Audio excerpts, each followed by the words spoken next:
instrumen.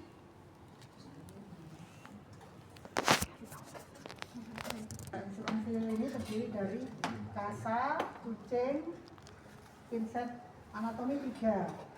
Pinset anatomi itu satu digunakan untuk melepas plaster, duanya digunakan untuk rawat luka. Terus ada sarung tangan bersih, ada sarung tangan steril, ada plaster anti air yang kita sebut dengan offset. Ini mereknya ketepatan punyanya OneMed itu Dermavit.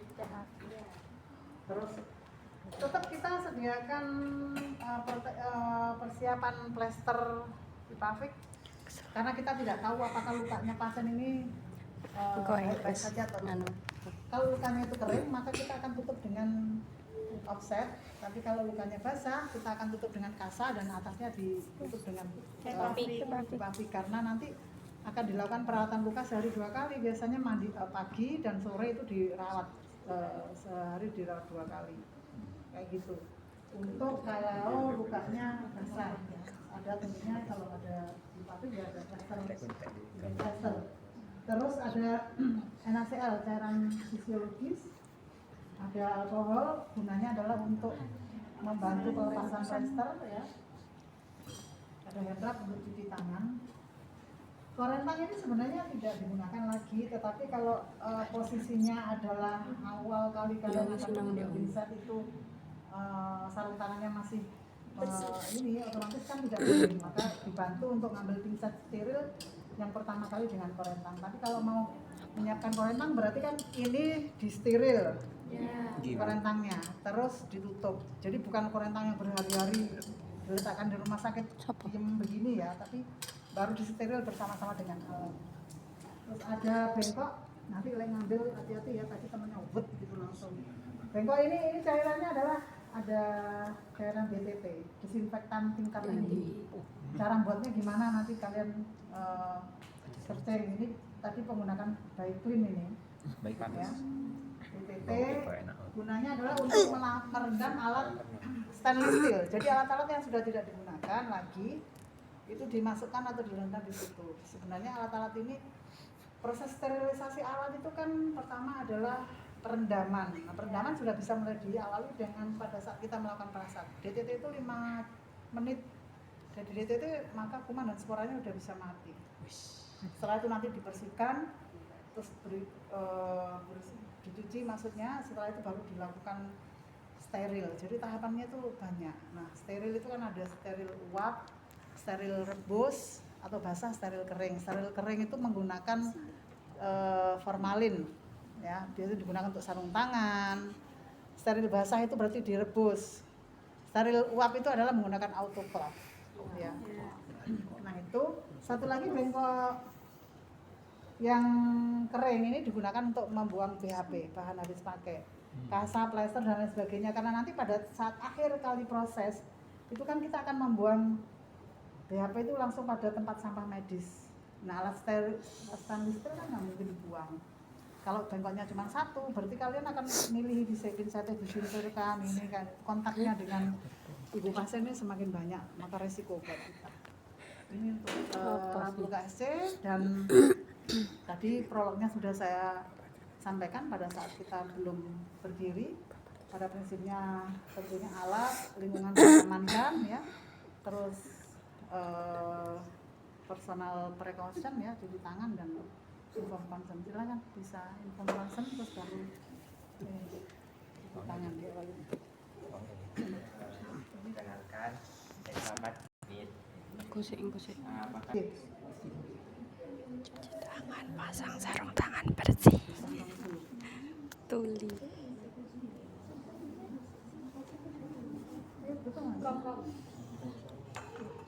Dibalik, masa langsung dibaca di tangannya kan belum siap ya. Siap, Bu.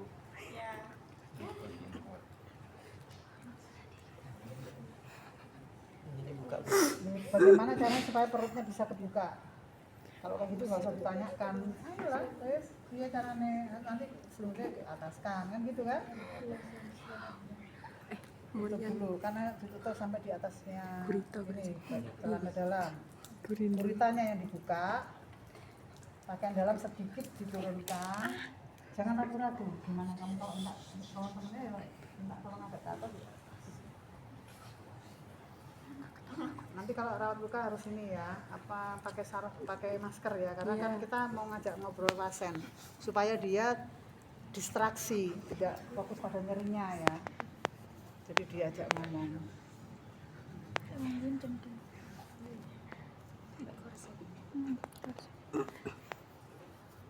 Belum boleh nganu kalau lukanya ini, nggak pakai apa-apa biasanya juga.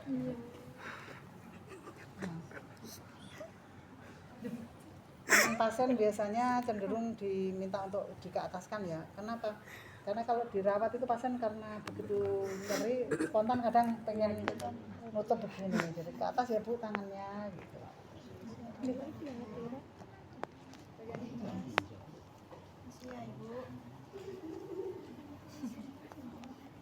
Kurang keren. Jadi agak karena ini kita tidak boleh kontak ya, jadi kamu tidak usah ragu posisinya, celana dalamnya diturunkan. Nah gini, oke silakan. Jadi jangan dipikir Bu nuangkan airnya, belum waktunya ini, masih mau melepas ini dulu. Oke silakan, dilepas dulu plasternya.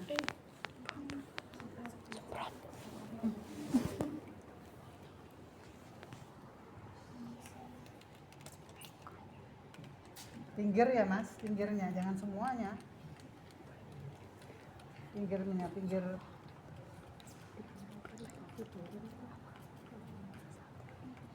secukupnya. Jadi kalau kayak gini kan nggak mungkin di situ ya. Jadi punya teknik. Jadi jangan sampai berlebihan. Sudah. Ayo. Bengkoknya diletakkan dulu dua-duanya. Awas ada air. Samping kiri dan kanan. Ini Mas, Yujar. Jadi perawat itu punya ats dan punya proteksi. Tidak pernah ada perawat masang bengkok naruh itu nanti begini ya. Karena ini risikonya begini. Jadi selalu posisinya begini. Sama dengan kalau kita naruh bayi, gak mungkin bayi taruh begini. Ini gak ceblok honor ini. Itu adalah insting ya. Oke. Baru silakan ambil pinset satu untuk lepas plaster. Jadi menggunakan tangan kiri membuka tutup kom, tangan kanan pegang korentang. Bener, Wi.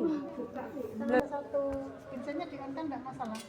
Nah sebentar, ini kan bicara tentang ats ya. Kalau kamu kayak gini coba tutup. Nah kan bisa digeser sedikit ke sini supaya nanti naruhnya ke sana gitu. Itu adalah insting. Nah.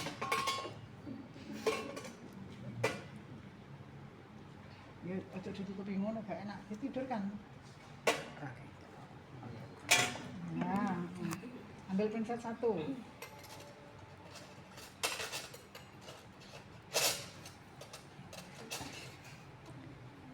Ya, harus pegangan. Kan diangkat. Silakan dilepas. Ini kita masih bekerja on steril, tapi pinset ini berasal dari kom steril, maka kita harus ngambilnya prinsip steril gitu loh maksudnya. Jadi ininya main terus gitu, harus fokus. Oke Mas, lepas.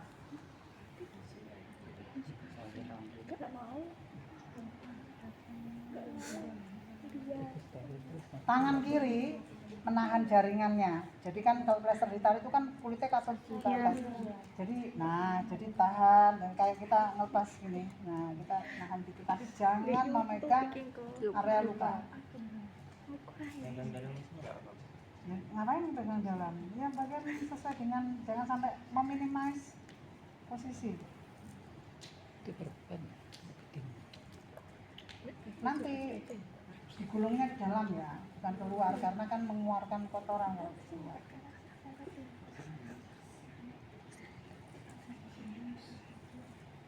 Sambil bisa nggak ngomong? Kalian ujiannya ngomongnya kurang, nilai komunikasinya 0. Sakit Bu, tarik nafas dalam ya Bu kalau sakit. Uji cerewet. Tarik nafas Bu. Iya enggak lagi sadar.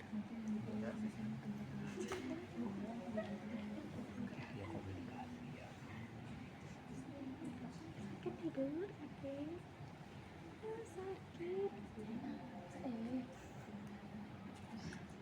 kan karena didobeli sama offset ya. Vektor bulan. Udah dari sini aja nanti kan bisa.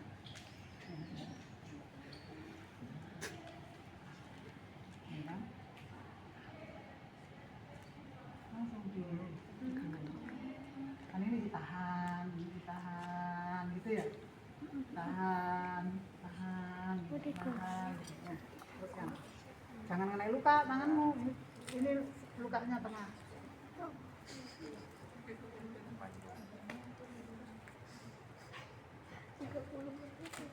Nah, dibuang ke sini. Kan susah, dilepas dulu. Lepas nggak? Jangan dibuka. Kalau buka kan ngotoran dilepas bisa. Nah, biasanya diletakkan di situ. Semua ya. Oke, sekarang baru kita akan melakukan proses merawat luka. Dibuka kucingnya menggunakan apa? Korentang. Ya. Dibuka dulu kucingnya. Ingat ya, ini no alat. Jadi tanganmu kok bagaimana supaya tetap pakai sarung tangan ya. Nanti harus. Jadi belajar ya, kayak gini kira. Iki caranya, ini ditandoknya deh, ini pinggiran. Iya caranya supaya dia punya gitu. Ini loh sebagai bahan untuk ini. Kalau kamu gitu sampai kurang jam nggak buka-buka ya kucingnya.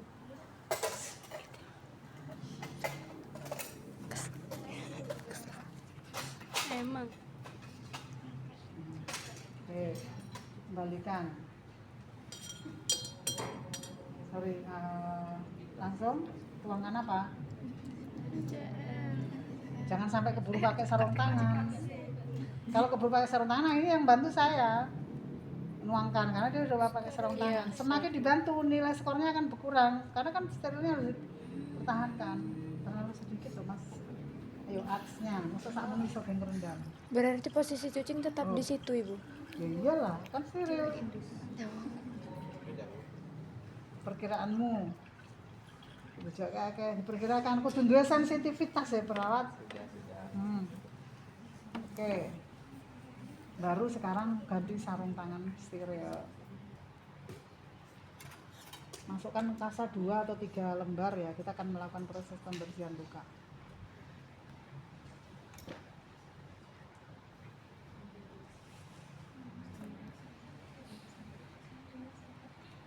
Silahkan diperes dulu.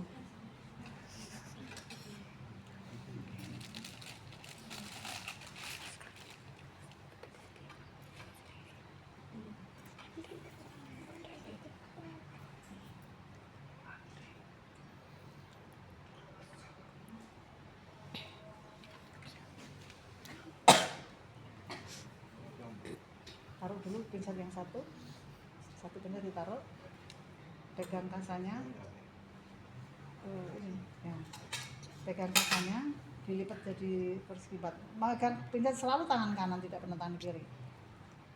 Ambil kasanya, dilipat, sambil megang sambil ngipet bisa kan? Bisa, nggak usah dibuka-buka. Maksudnya segini. Ini kalau tangan saya bersih, ini burung terlalu baik kamu memerasnya. Jadi kita menggunakan diposisikan begini supaya nanti waktu kita membersihkan luka, pincet tidak terlalu dekat dengan bagian bawah dan yang halus itu ada di bawah ya. Kalau semburat itu sebenarnya bisa aja, tetapi kan dengan ini yang dipakai untuk geser ini nyeri pasien. Ya, pegangnya gini. Dibersihkan, kita berimajinasi yang luka itu begini adalah lukanya ya.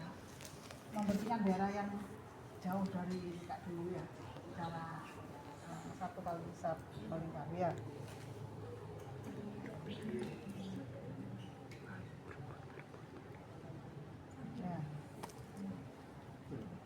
Nah, jadi ini kan luka tadi. Maka perkiraan kita itu adalah harus jangan terlalu dekat ke sini ya. yang pede aja.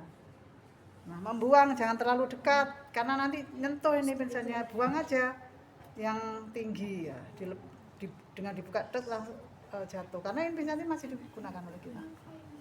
Oke, lakukan pembersihan luka sekarang.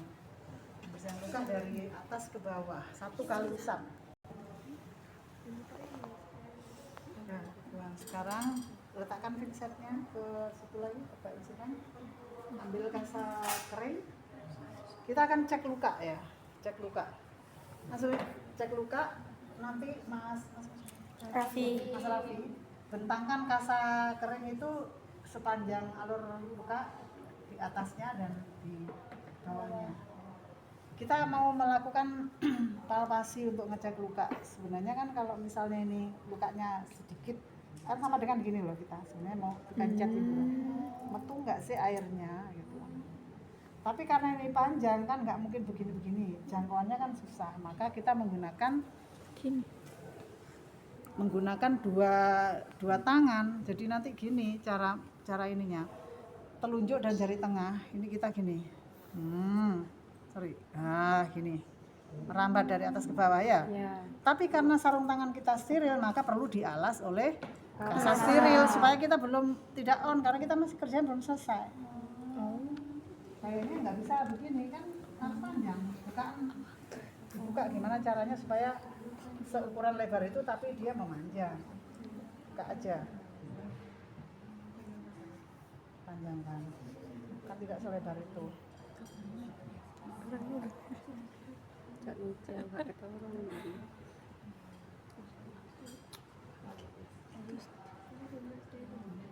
Jangan terlalu kecil, kamu tangannya melampaui nanti. Ya mungkin kalau kayak gini, kan ini selebar. Jadi sebenarnya siapa sih yang memerintah harus begitu, begini? Ya kita sendiri aja perkiraan gitu. Kalau misalnya tangan kita supaya mampu bertumpu, yang paling enggak kan lebarnya ya sekian lah, gitu kan? Ya nggak sih? Ya. Gitu loh Mas. Jadi jari kita 2 numpuk, kalau kecil kan kita lepas lah. Satu lagi di bawahnya luka. Bu, semisal itu nanti cairannya rembes ke kasa, terus habis itu kan berarti kita pembersihan lagi. Kalau ada rembesan nanti pembersihan lagi pakai kasa basah lagi, terus baru terakhir kering. Tapi kalau dikit aja maka langsung ini kan sama kasa kering. Oke, silakan. Jadi letakkan ini sini. Nah, gini Mas. Tapi karena ini pantun kan nggak bisa merapat ya, tetap keras ya, tapi begini dari atas ke bawah merambat. Ya.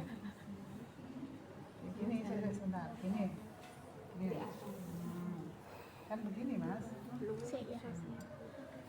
Hamba tremolet. Nah, ini jangan sampai kena selimut. Ya. Makanya kan begini. Atau begini biasanya. Nah, gitu. Tapi nggak boleh jentit Mas, geser. Oke. Udah diambil, dibuang. Loh, kalau kayak gitu kemudian ambilnya yang tengah aja kenapa? Nah, kenapa begitu? Oke, sekarang baru dibersihkan lagi dengan kasa kering. Kita anggap bahwa bagus, tapi mungkin ada sedikit cairan yang pas tadi. Pakai ini kan no? Ya, kan sudah 2 pinsetnya diambil digunakan selesai. Sekarang baru ditutup dengan kan kalau kamu mau lakukan pemeriksaan steril, ini bisa juga sejak awal. Kalau dibuka nggak bisa karena panjang, nggak bisa masuk ke kom. Dibantu boleh atau di-on-kan juga nggak apa-apa. Yang penting bagian tengahnya tidak boleh tersentuh. Bagian yang di dalam ada tulisannya. Ini masih steril. Tengahnya ini lah yang nggak boleh disentuhkan, itu yang akan nempel ke. Oke, jangan langsung ditarik-tarik, jangan langsung dibuka. Karena ini cara masangnya ya. Offset ini ada dua model. Ada yang kalau ini kan adalah kiri dan kanan. Ya, kiri dan kanan. Ada yang atas dan bawah, separuhan begini. Nah, cara masangnya, Mas Mas Raffi ini duluan ya.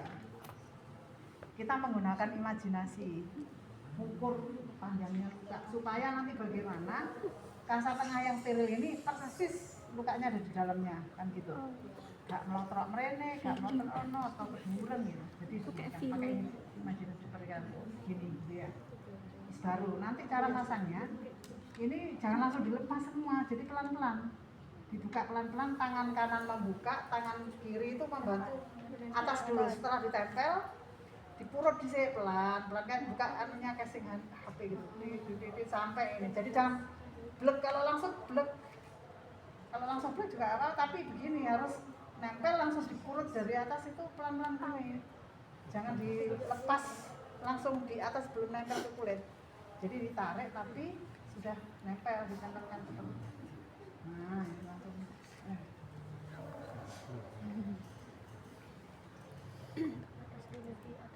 Dibuka terus ditempelkan pas lukanya di tengahnya. Ganti. Yang dilepas. Kan tangan ini yang bantu murut, ini bantu melepas kan begini kan. Ya pelan-pelan terus duduk ke bawah, terus jangan dibiarkan ada rongga sedikit pun. Jangan megang luka tengah ya, karena kan sakit.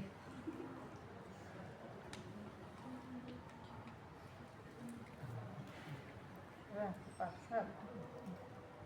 Nah, diratakan dulu, baru sisi buang dulu, baru sisi satunya dibuka dengan cara yang sama tadi. Kalau ini kan beginikan dulu kan, berarti ini kan dulu. Nah, dipasang, dorong ke sana. Nah, sana Mas. Nah, kan gini. Supaya, ayo pelan-pelan dorongan. Supaya nggak melipat intinya. Kalau ini pasti ngelipat karena begini kan, namun belum seimbang dengan atasnya. Kalau sudah nempel ke perutasan nggak bisa lagi sebenarnya ditarik. Ini karena pantum aja. Ini kan lepas. Ini loh. Harus serentak.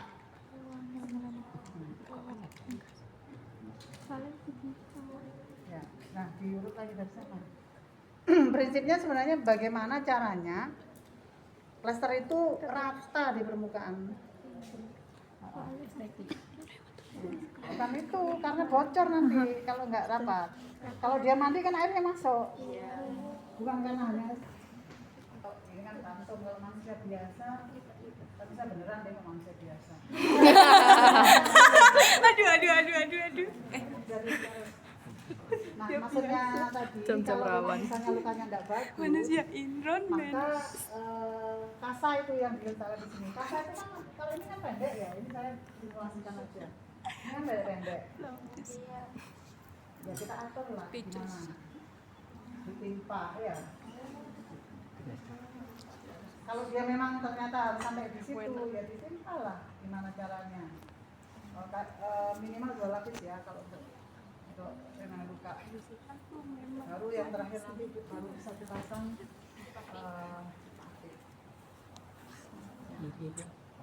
ini 2 lapis. Kamu bisa pasang di pabrik? 2 lapis. Kalau ini pasti satu lebar karena kan lebar dia. Masang ini tidak mudah, masang di pabrik itu kalau yang lebar, yang mudah itu kalau yang kecil-kecil.